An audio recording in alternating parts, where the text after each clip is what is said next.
My name is Sierra, and I'm 26 years old. I've been financially supporting my parents since I was 18. My successful remote career as a graphic designer depends entirely on my MacBook Pro. It's not just a computer, it's my livelihood. Last weekend, I took a rare trip to visit my best friend, only to return and discover my father had sold my work computer as a joke to teach me responsibility. Before I dive into this unbelievable story, let me know where you're watching from and hit that subscribe button. If you've ever dealt with parents who don't respect boundaries, trust me, you'll want to see how I handled this. I grew up in a household where money was always tight. My parents struggled financially throughout my childhood, not because they didn't earn enough, but because of their poor financial decisions. My dad, Mark, would impulsively buy things we couldn't afford, and my mom, Diana, would quietly go along with it, never questioning his choices, even when the credit card bills piled up. By the time I was 13, I understood our family finances better than they did. While other kids got allowances, I was the one creating budget spreadsheets and figuring out how to make ends meet when the electricity was about to be shut off. I started babysitting, then working at the local grocery store as soon as I was legally able. My paychecks often went toward essential household bills rather than the typical teenage indulgences. Despite these challenges, I excelled in school, particularly in art and design classes.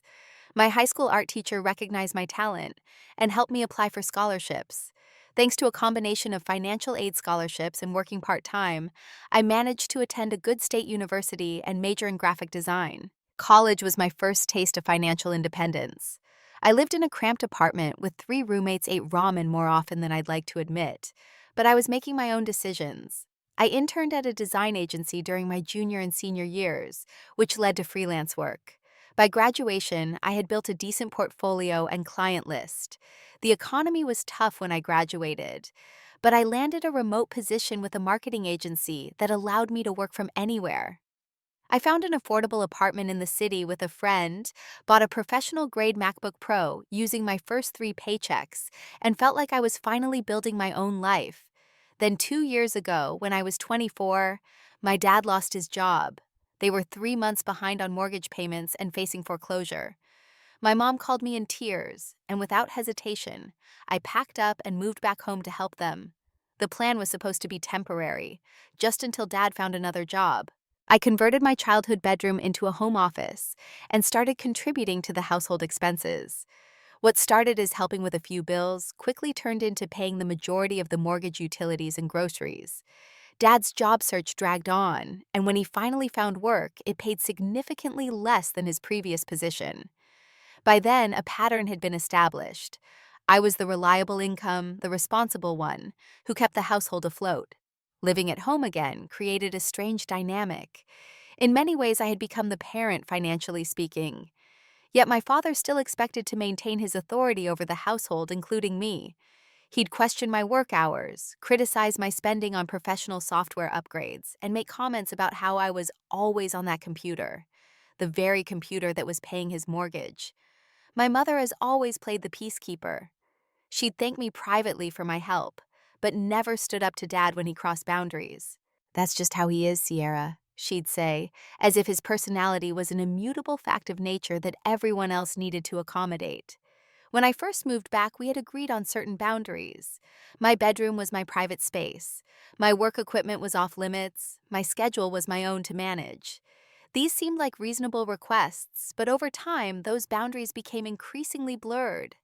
Dad would enter my room without knocking while I was in video meetings. He'd borrow my chargers without asking and return them days later. Mom would schedule family obligations without checking if I had work deadlines. It was death by 1,000 cuts to my professional boundaries. The one bright spot during this time was my friendship with Jenna. We'd been close since college, and even though she lived 2 hours away in the city, we talked almost daily. She was the only person who truly understood my situation, because she'd witnessed the dynamic firsthand during college breaks when she'd visit. "Your parents treat you like an ATM with emotions," she observed once, and the description was painfully accurate. Jenna had been encouraging me to take a weekend off for months. "You're burning out," she'd warned during our video calls, noticing the dark circles under my eyes and the way my shoulders permanently hunched from stress. She was right. I was working 50-hour weeks while also carrying the emotional and financial burden of supporting my parents. After completing a major project for a key client, I finally decided to take Jenna up on her invitation for a weekend getaway. Just 2 days in the city catching up shopping, maybe seeing a show. Normal 20-something activities that had become foreign concepts to me. When I announced my plans at dinner, my father's disapproval was immediate, though subtle. A whole weekend away. What about your responsibilities here? As if I hadn't been shouldering most of the household responsibilities for 2 years straight. It's just 2 days, Dad, I explained, trying to keep my voice neutral. I've arranged my work schedule to accommodate it. He huffed but didn't argue further. My mom surprisingly encouraged me. You deserve a break, honey. We'll be fine for a weekend.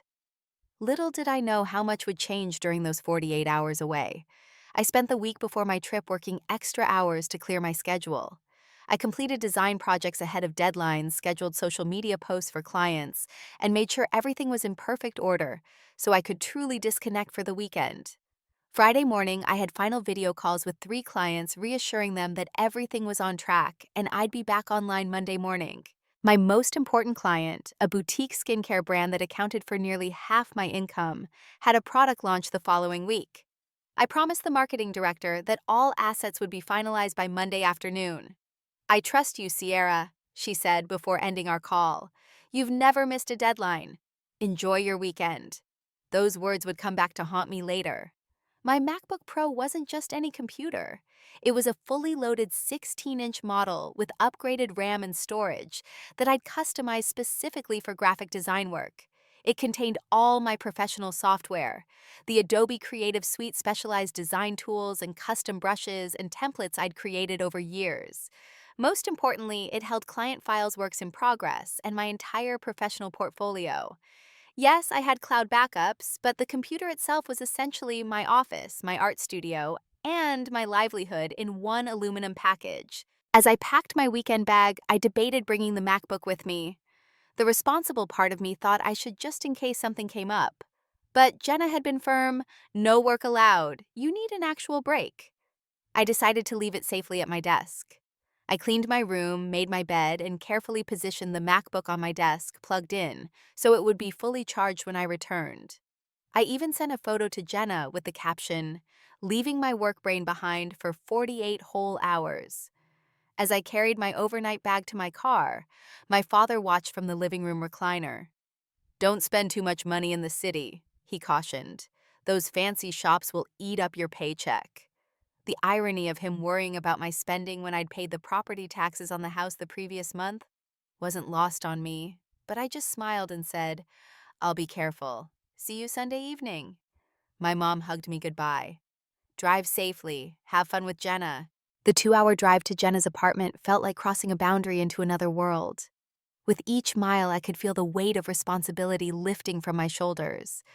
I turned up the music, opened the windows despite the chilly air, and felt something I hadn't experienced in months: freedom. Jenna was waiting outside her apartment building when I arrived, bouncing on her toes with excitement. The moment I stepped out of the car, she engulfed me in a hug that nearly knocked me off my feet. "I can't believe you finally did it," she squealed. "A whole weekend of Sierra time." Her enthusiasm was infectious, and for the first time in ages, I felt a genuine smile spread across my face.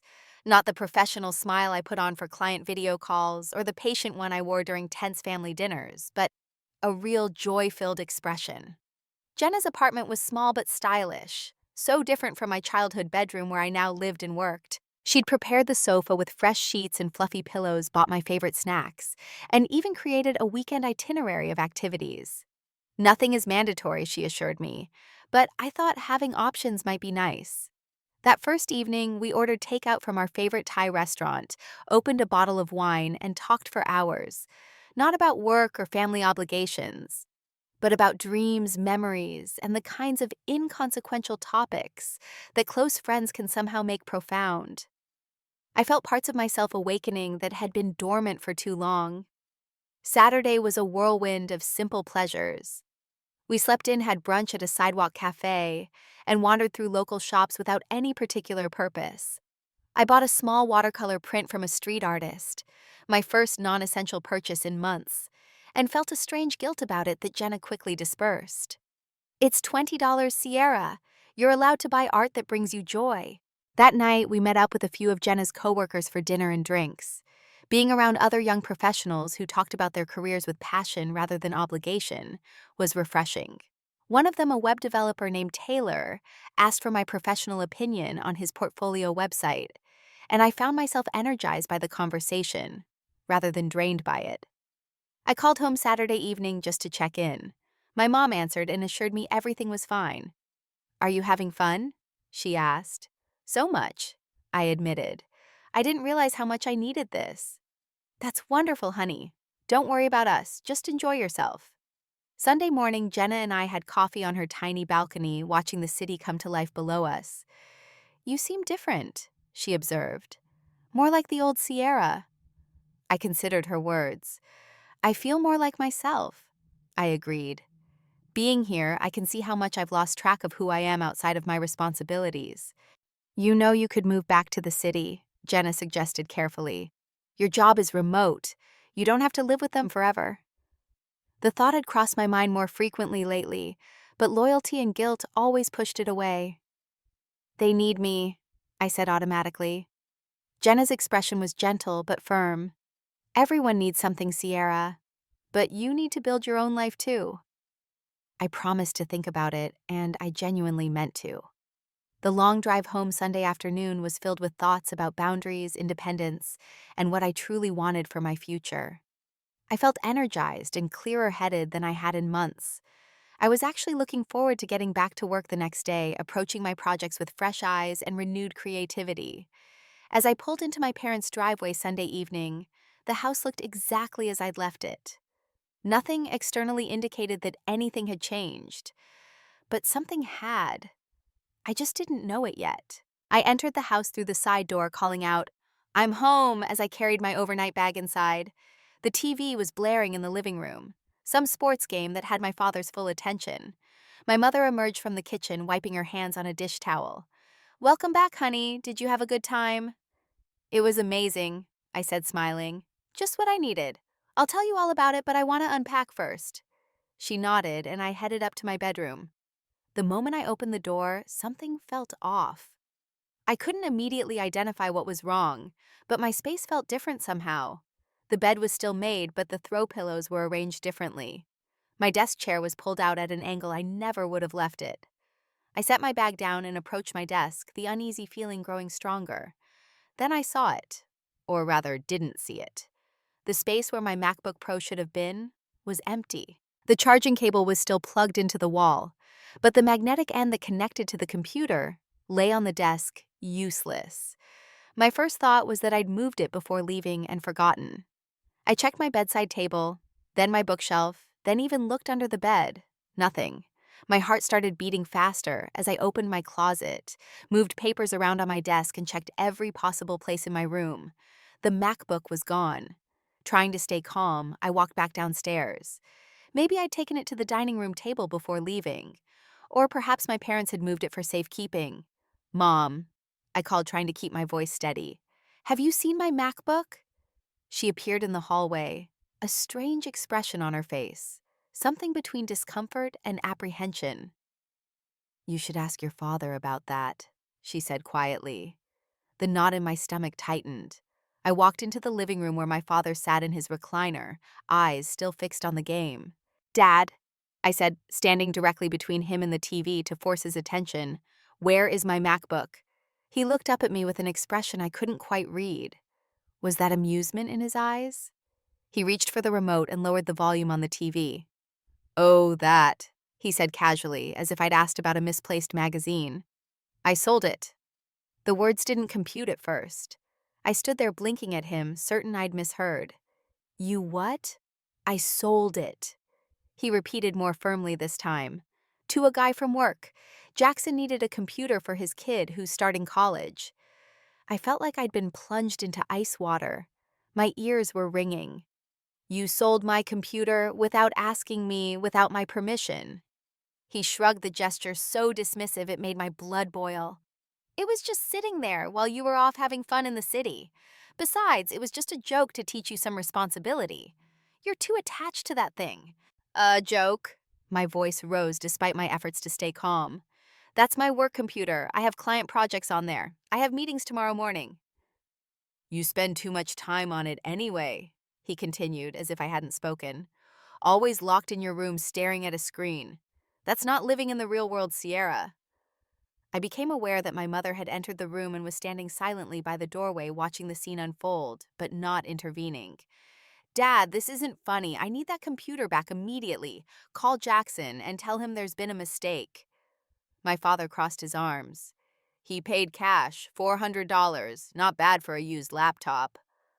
$400. My professional grade MacBook Pro that had cost me over $2,500 with all my software and files sold for $400. Are you serious right now? I was struggling to process the magnitude of what he'd done. That computer is worth 6 times what you sold it for. It has all my work files on it. My entire professional life is on that machine. Don't be so dramatic, he said. You can use the family computer until you get a new one. This will teach you not to be so dependent on technology.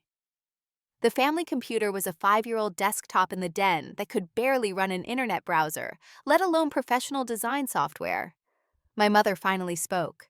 Mark, I told you this wasn't a good idea. He waved her concern away.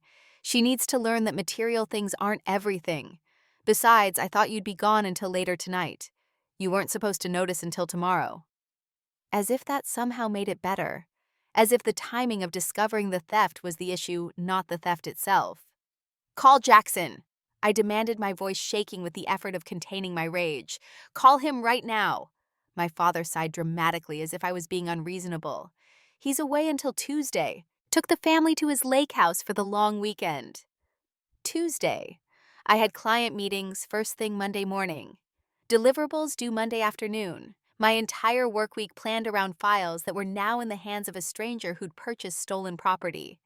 You do understand that you just jeopardized my career, right? I asked, struggling to make him comprehend the severity of what he'd done. This isn't like taking away a teenager's phone as punishment. This is my livelihood. I pay most of the bills in this house with the money I earn using that computer.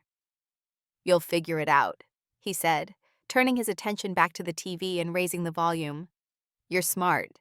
And maybe this will encourage you to find a real job instead of playing on the computer all day. In that moment, I understood something fundamental about my father that I'd been denying for years. He had no respect for me, my work, or my boundaries. And my mother, with her silence, was complicit. I stood there for several seconds, vibrating with a rage so pure it almost frightened me. Part of me wanted to scream to break something to make him feel even a fraction of the violation and panic I was experiencing. But I knew that would only confirm his view of me as childish and irresponsible. Instead, I turned and walked out of the room without another word. I had a crisis to manage, and I couldn't afford to waste energy on someone who would never understand what he'd done. The moment I closed my bedroom door, the full implications of what had happened hit me like a physical blow. I sank onto my bed, my mind racing through all the work I had scheduled for the next day. 9 a.m. video call with the skincare client about their product launch. Noon deadline for social media assets for a local restaurant. 2 p.m. feedback session with a startup on their new logo designs. 4 p.m. check-in with my supervisor at the agency. All requiring files that were on my MacBook. All impossible to fulfill without my tools. I grabbed my phone and started making contingency plans. First, I called my colleague Ariana from the agency, explaining the situation as calmly as I could. Your dad did what? She exclaimed, her disbelief matching my own. I know it's insane, I said, keeping my voice down so my parents wouldn't overhear. I need to figure out how to access my files before tomorrow morning. Ariana offered to cover my agency projects for Monday, but the freelance clients were solely my responsibility. I thanked her, then called the restaurant client to explain that there would be a delay with their assets. They were understanding, but clearly disappointed. The skincare client was the one I was most worried about. Their product launch represented months of work and a significant portion of my income. I drafted an email explaining that due to an equipment emergency, there might be a slight delay with the final assets, but that I was doing everything possible to deliver on time. As I pressed send, I felt physically sick. In 2 years of professional work, I'd never missed a deadline or made excuses. Now I was doing both, and it wasn't even my fault. Next, I checked my cloud backup service. Thankfully, most of my files were backed up, but the most recent versions of several projects were only on the Macbook. The backup also didn't include my custom brushes, templates, and workspace settings that made me efficient. I heard a tentative knock on my door. "Sierra, can I come in?" My mother's voice. "Not now, Mom," I called back. "I'm trying to fix the disaster Dad created." "I brought you some dinner," she said, "and I wanted to talk." Reluctantly, I opened the door. She stood there holding a plate of food, her expression apologetic, but not enough to make a difference. "I told your father it was a bad idea," she said as I took the plate and set it on my desk untouched. "But you know how he gets when he makes up his mind." "And yet you let him do it anyway," I replied coldly. "You watched him go into my room, take my property, and sell it to a stranger, and you did nothing to stop him." She looked down. "He said it would teach you to appreciate what you have, that you take your success for granted." The irony was so bitter I almost laughed. "I pay 60% of the mortgage on this house. I buy the groceries. I paid the property taxes last quarter when you and Dad came up short. And I do it all with money I earn using that computer he just sold for pocket change." "He meant well," she insisted weakly. "No, he didn't. He felt threatened by my independence and wanted to exert control. And you enabled him like you always do." She had no response to that. After an uncomfortable silence, she said, "You can use the computer in the den if that helps." I stared at her, wondering if she genuinely didn't understand or was just pretending not to. "Mom, that computer can barely run Microsoft Word. I need professional design software that costs thousands of dollars to license. Software that was on my computer." "Oh," she said in a small voice. "I didn't realize." "Of course you didn't. Neither of you have ever taken the time to understand what I actually do for a living, despite the fact that my income keeps this household running." She stood there awkwardly for a moment longer. "I'm sorry, Sierra. I really am. Sorry wasn't going to get my MacBook back. Sorry wasn't going to satisfy my clients or save my professional reputation." I turned back to my phone, effectively dismissing her. After she left, I called Jenna and explained what had happened. Her reaction was immediate and visceral. "That's not a joke, Sierra, that's theft. You should call the police." The thought had crossed my mind, but the complications of filing charges against my own father while living under his roof made me hesitate. "Let me try to handle it first. If I can't get it back by Tuesday, maybe that will be the next step." "At minimum, you're moving out," Jenna declared. "This is the last straw. I'll help you find an apartment here. You can crash on my sofa until it's ready." The offer was tempting, but I had more immediate concerns. Right now, I just need to figure out how to do my job tomorrow. I can't even get a rental computer on a Sunday night. "Drive back here," Jenna offered without hesitation. "You can use my laptop. It's not as powerful as yours, but it has basic Adobe software. You can at least attend your meetings." It was already 9 p.m., and the thought of making the 2-hour drive again after just returning home was exhausting. But I had no better options. "I'll leave in 20 minutes, I decided. "Can you set up a workspace for me?" "Already on it," Jenna promised. I quickly packed an overnight bag again, this time including my external hard drive with some older project files and a notebook with client information. As I carried it downstairs, my father looked up from the TV, surprised. "Where are you going?" he demanded. "To find a computer so I don't lose my clients," I replied curtly. "Since you sold mine." "At this hour, don't be ridiculous. Just wait until morning and use the family computer." I didn't even dignify that with a response, just continued toward the door. "Sierra," he called after me, his voice taking on the authoritative tone that used to intimidate me when I was younger. "I said you're not leaving this house tonight." I turned back to look at him, a strange calm replacing my earlier anger. "I'm 26 years old, Dad. You don't get to tell me when I can leave, especially not after what you did today." Before he could respond, I walked out, got in my car, and started the long drive back to the city. During those 2 hours on the dark highway, something crystallized within me. This wasn't just about a computer. It was about respect boundaries and the dysfunctional dynamic I'd allowed to continue for far too long. Something had to change, and the responsibility for making that change fell on me. By the time I reached Jenna's apartment near midnight, I was exhausted, but clear-headed. She waited up for me, her laptop already set up on her dining table, with external mouse and keyboard. "I installed Photoshop and Illustrator," she said. "My student licenses are still active. Will that help?" I hugged her, overwhelmed by her support. "It's a start. Thank you." I spent the next 4 hours downloading what files I could from my cloud storage and trying to recreate the most urgent components of my projects. Without my custom tools and templates, everything took twice as long. By 4 a.m., I had cobbled together enough to get through my morning meeting, but the work was far below my usual standards. When I finally collapsed on Jenna's sofa for a few hours of sleep, I missed the 9 a.m. alarm and woke to Jenna gently shaking me at 9:15. "Your phone's been buzzing," she said urgently. "I think it's your client." I jumped up, disoriented and panicked, and rushed to the computer. I had 3 missed calls from the skincare client and an email asking where I was for our scheduled call. Hastily, I sent an apology and asked to reschedule for 10 a.m.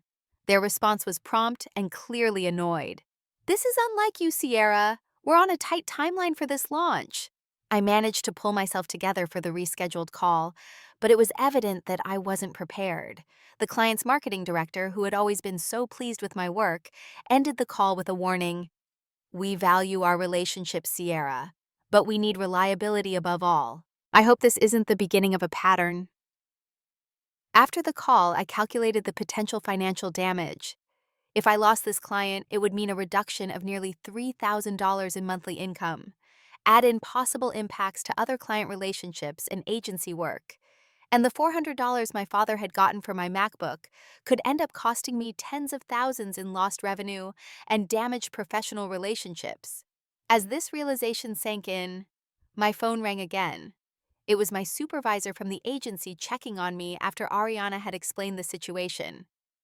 "Family emergency, huh?" she said sympathetically. "Anything we can do to help?" I hesitated, then decided on honesty. "It's more complicated than that. My father sold my work computer without permission while I was away for the weekend. I'm trying to get it back, but the buyer isn't available until Tuesday." There was a pause on the other end.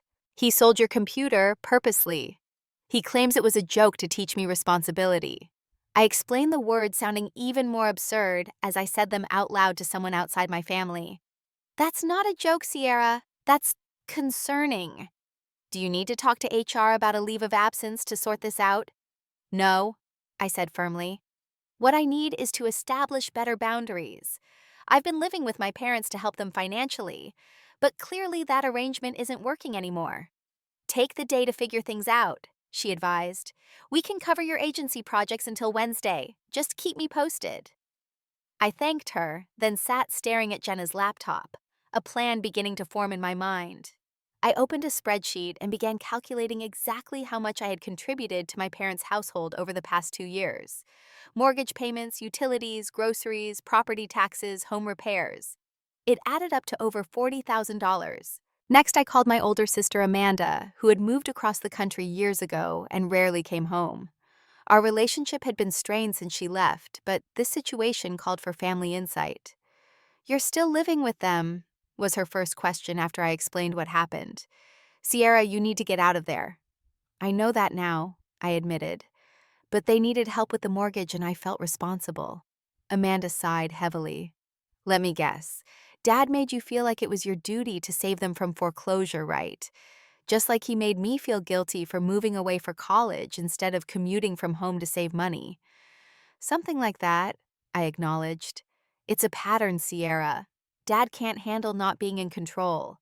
When I became financially independent, he couldn't deal with it. That's why I had to put 3,000 miles between us. I'm guessing your success triggers the same insecurity in him." Her assessment resonated with experiences I'd been dismissing for years. The subtle undermining comments about my computer job, the way he'd criticize my purchases while benefiting from my income, the boundary violations that had become increasingly frequent. "What do I do now?" I asked, not really expecting an answer. "First, get your computer back, even if you have to pay for it yourself. Then get out. Rent an apartment, set clear financial boundaries, and stop enabling them. It'll be hard at first, The guilt is real, but you'll be amazed how much clearer everything becomes once you're not in that house. After hanging up, I did something I'd been considering for months, but had always talked myself out of. I browsed apartment listings in the city. There were several within my budget, especially if I wasn't sending most of my paycheck to my parents. I saved a few to look at later. Then I called my boss back and asked if the company could provide temporary equipment. To my relief, she said I could borrow a company laptop until I resolved my situation, and she'd have it delivered to Jenna's apartment by that evening. By Monday afternoon, I had a workable plan. I would get through the week using borrowed equipment. I would get my MacBook back from Jackson, even if I had to pay for it myself. And I would change my living situation immediately. Armed with this clarity, I drove home Monday evening, ready for the confrontation that awaited me. When I arrived home around 7 p.m., the house was quiet. My father's car was in the driveway, but there was no blaring TV when I entered. I found him at the kitchen table drinking coffee and doing a crossword puzzle as if it were just another ordinary evening. He looked up when I entered, his expression a mixture of annoyance and expectation, as if I were the one who should be apologizing for leaving abruptly the night before. "Finally decided to come home, I see," he remarked. I set my bag down calmly. "I had to find a way to do my job since you sold my equipment." My mother entered from the living room, wringing her hands nervously. "Sierra, honey, I made your favorite pasta for dinner. It's in the oven, staying warm." It was such a typical response from her, trying to smooth things over with food instead of addressing the actual problem. In the past, I might have accepted this peace offering to avoid conflict. Not tonight. "I'm not hungry," I said. "I need to get some rest. I've been up since 4 a.m. trying to save my client relationships." "Don't be dramatic," my father said dismissively. "It's just a computer. They make new ones every day." I could have argued, could have tried again to make him understand what he'd done, but I recognized the futility. Instead, I simply nodded and headed upstairs without another word, leaving both of them looking slightly confused by my lack of engagement. In my room, I calculated my finances and researched apartments until nearly midnight. I found 3 promising options and scheduled viewings for Wednesday. I also drafted an email to my landlord parents detailing exactly what I would and wouldn't be contributing to the household going forward. But I didn't send it yet. Some decisions are best delivered once all the pieces are in place.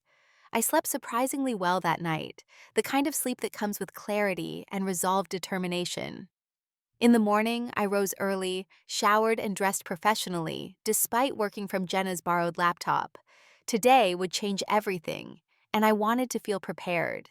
While my parents still slept, I went to the kitchen and wrote a note on the notepad we kept on the refrigerator for grocery lists and reminders. It read simply, "From now on, the mortgage is not my job." Beneath this statement, I added detailed calculations showing exactly how much I had contributed to household expenses over the past 2 years, with monthly averages clearly indicated. I noted that going forward, I would pay a fair amount for room and board while I lived there, approximately 20% of what I had been paying, until I moved out within 30 days. I placed the notepad prominently on the refrigerator door, where it would be impossible to miss, then left for Jenna's apartment before either of my parents woke up. Around 10 a.m., my phone exploded with notifications. First, a text from my mother, "Please call home right away." Then from my father, "What is this nonsense note? We need to talk now." I let them wait until I'd finished my morning client calls. At 11:30, I finally called the house. My father answered immediately. "What the hell is this, Sierra?" he demanded without preamble. I could hear the paper rustling as he presumably held my note. "It's exactly what it says," I replied calmly. "I'm establishing clear boundaries about my financial contributions to the household." "You can't just decide that." His voice rose in pitch. "We have an arrangement you violated when you stole and sold my property," I replied, keeping my tone measured. "Actions have consequences, Dad. This is the consequence of yours." "It was a joke," he insisted, for what felt like the 100th time. I was going to get it back. When after I missed client deadlines, after I potentially lost my job, that's some joke. My mother's voice came on the line, suggesting she'd either taken the phone from him or they had me on speaker. "Sierra, honey, your father realizes he made a mistake. He feels terrible." "I'm glad to hear that," I said. Has he contacted Jackson to get my MacBook back? There was a telling pause. He's going to, she hedged. Today, I said firmly. He needs to get it back today, not when it's convenient. Every hour that passes puts my career at further risk. Jackson's not back until… My father started. I cut him off. Then call his wife, call his neighbors, drive to the lake house, figure it out. This is an emergency you created and you need to fix it immediately. And if I do, he asked, his tone suggesting he expected this gesture to erase everything, then I won't file a police report for theft, I answered simply. There was a shocked silence on the other end of the line. You wouldn't dare, he finally sputtered. I absolutely would. That computer is worth thousands of dollars and contains proprietary client information. What you did isn't just morally wrong, Dad. It's illegal. My mother gasped. Sierra, we're family. You can't involve the police. Family respects each other's boundaries and property, I countered. What Dad did crossed a line that can't be uncrossed. Get my MacBook back today, and we can start figuring out what our relationship looks like going forward. But it will never be what it was before. And what's that supposed to mean? My father demanded. It means I've signed a lease on a new apartment. I'll be moving out within 30 days. Another shocked silence followed by protests from both of them. You can't afford that, from my father. We need you here, from my mother. Actually, I can easily afford it when I'm not paying your mortgage, I explained. And you don't need me here. You want my financial support. There's a difference. After everything we've done for you, my father began, his voice taking on the guilt-inducing tone that had worked so effectively in the past. We raised you, educated, you supported your career choices. And I've repaid that support many times over. I finished for him. The calculations are all there on the note. I've contributed over $40,000 to this household in 2 years. That obligation is now fulfilled. I could almost feel his anger radiating through the phone. So that's it. You're just abandoning your family because of one mistake. I'm not abandoning anyone. I'm establishing healthy boundaries. Get my MacBook back today and we can talk more when I get home this evening. I ended the call before he could respond and turned back to Jenna's laptop where I had a client project open. My hands were shaking slightly, but I felt more empowered than I had in years. Around 3 p.m., my mother called to inform me that my father had managed to reach Jackson's wife, who had agreed to return home early from the lake house to retrieve my MacBook. He'll have it by 6 tonight, she said. Please come home so we can talk about this as a family. I agreed, but not before confirming one important detail. Did Jackson's wife say whether anything had been done to the computer? Has it been used or had any software installed? I don't know, honey, your father didn't ask. I suppressed my frustration. Please have him find out. It's important for my work. When I arrived home that evening, both my parents were waiting in the living room. The MacBook sat on the coffee table between them, looking outwardly unharmed. I immediately went to it, opened it, and checked to see if it would turn on. To my relief, it booted normally. Thank you for getting it back, I said, beginning to run diagnostics to ensure nothing had been tampered with. It wasn't easy, my father grumbled. Jackson's wife was very inconvenienced, and he wanted more money to return it. Said a deal was a deal. I looked up sharply. How much more? Another 400, so 800 total for a computer I sold for 400. He seemed to expect me to offer to cover the difference. You're fortunate he didn't ask for the full value, I replied instead. And you're fortunate I didn't follow through on filing a police report. He shifted uncomfortably. About that note you left. Every word of it stands, I said firmly. I've signed a lease on an apartment in the city starting next month. Until then, I'll pay a reasonable amount for room and board, $500 for the month. But I won't be contributing to the mortgage or other household expenses. We can't afford the mortgage without your help, my mother said, her voice small. You managed before I moved back, I pointed out. You'll need to adjust your budget accordingly. So you're just going to leave us struggling? My father's tone was incredulous. I'm going to stop enabling financial dependence, I corrected him. I'm happy to help you create a budget that works with your income, but I won't continue to be your safety net. My mother started crying softly. It pained me to see her upset, but I knew this boundary was long overdue. My father stared at me with an expression I couldn't quite read. For perhaps the first time in our relationship, he was seeing me not as his child to control, but as an independent adult making her own decisions. "I never thought you'd choose money over family," he finally said. "This isn't about money, Dad. It's about respect. You violated my boundaries in a way that threatened my livelihood. That's not something I can simply forget because we share DNA." We talked for hours that evening, going in circles, as they alternated between accepting my decision and trying to change my mind. By the end, we reached an uneasy truce. They acknowledged my right to move out, and I agreed to help them create a sustainable budget before I left. As I finally retreated to my room with my recovered MacBook, I felt both drained and liberated. The computer was back, but something more important had been reclaimed as well: my sense of agency and self-respect. The following weeks brought significant changes to my life and relationships. With Jenna's help, I moved into my new apartment in the city the very next weekend, taking only my essential belongings and work equipment. The space was small, but entirely mine.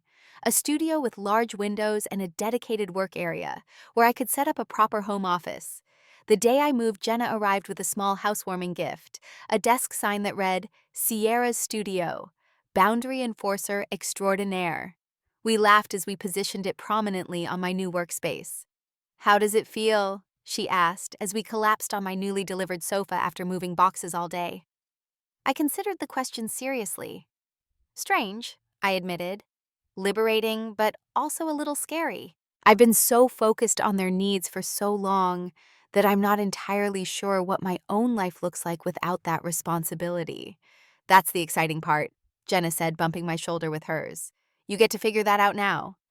My relationship with my parents entered an awkward phase of adjustment. The first Sunday after I moved out, my mother invited me for family dinner, a tradition we'd maintained for years. I accepted, but the atmosphere was strained. My father made stilted conversation clearly uncomfortable with our new dynamic. When I first arrived, he'd attempted a joke about visiting rites that fell flat. My mother had prepared all my favorite foods, perhaps hoping to entice me back with the comforts of home. "The apartment is working out well," I said during dinner, trying to establish neutral conversation ground. "The commute to client meetings is much shorter." "That's nice," my mother replied automatically, then hesitated before asking, "Do you have enough furniture? We could give you the guest room nightstand if you need it." I smiled at the offer. "Thanks, Mom, but I'm enjoying selecting my own things, building the space exactly how I want it." My father had been quietly eating, but now he set down his fork. "I looked at that budget you made us," he said, surprising me. It's, well, it's tight, but doable. Your mother and I have been discussing ways to cut expenses." It was the closest thing to an acknowledgement of the situation that I'd received from him. "That's great, Dad. If you need help refining it, let me know." He nodded, then added gruffly, "I listed my fishing boat for sale yesterday." I recognized what this represented. The boat had been his prized possession for years, something he'd refused to consider selling even during previous financial difficulties. "That couldn't have been an easy decision," I acknowledged. "It's just a thing," he said, echoing the dismissive words he'd used about my MacBook, but this time with a hint of self-awareness. "Some things are more important." It wasn't an apology, not directly, but it was a step. Over the following weeks, our interactions gradually became less awkward. My mother called regularly, sometimes still slipping into patterns of emotional dependence that I had to gently redirect. My father was more reserved, but occasionally reached out with practical questions about household finances or technology issues. About 6 months after I moved out, I received a surprising phone call from my father one evening. "I've been meaning to say something," he began, his voice uncharacteristically hesitant.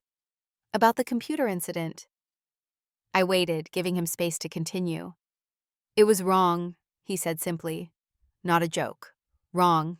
I didn't respect your property or your work, and I'm sorry for that." The apology, so long in coming, felt significant. "Thank you for saying that, Dad.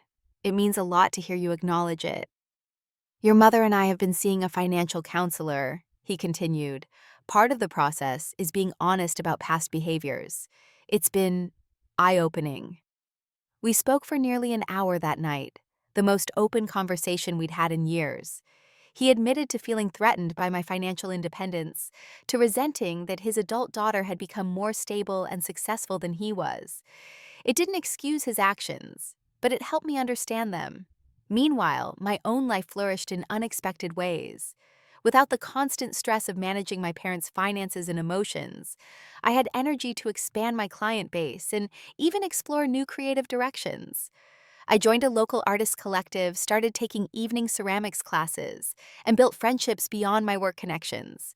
My sister Amanda visited during the holidays, the first time she'd returned home in 3 years. She stayed in my apartment rather than our parents' house, a boundary she had established long before I found the courage to do the same. They seem different, she observed after our family dinner. Less manipulative, more aware of themselves, especially Dad. They're trying, I agreed.